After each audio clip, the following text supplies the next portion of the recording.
Yesterday you said, you know, let's take a little step back here, but what's your take on this? I think it's really important, Emily, to talk about how a phone launch works. In the first 72 hours, the carriers who are selling this device and the phone maker itself generally have a pretty good idea of how their product's going to do. They also know that in the course of launching a new device, some are going to get returned.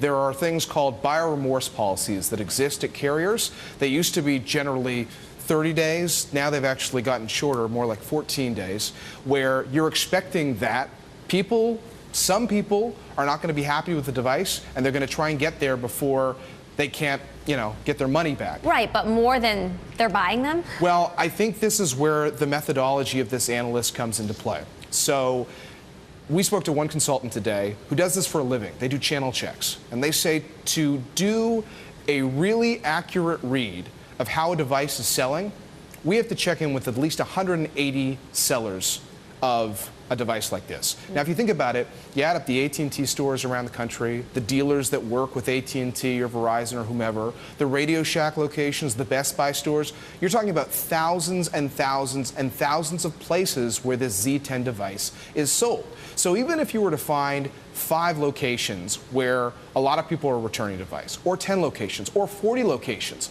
the math suggests that still is not going to give you an accurate read of how many devices have been sold. So from that perspective, BlackBerry is well within its right to say, what is this firm talking about? Show us your methodology. And to the point about, the markets, keep in mind that this is a heavily shorted stock. I believe the Bloomberg data suggests that roughly a third, if not more, of BlackBerry shares are sold short.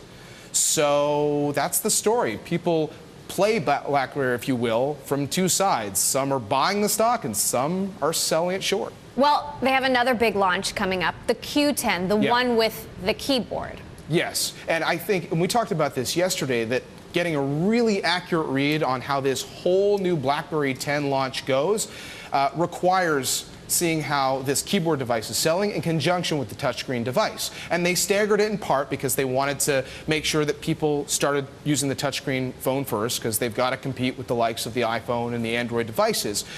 It is a smaller screen, so I think if there are beefs out there about the interface, those might not be actually resolved by people using the keyboard device, because it's actually less real estate.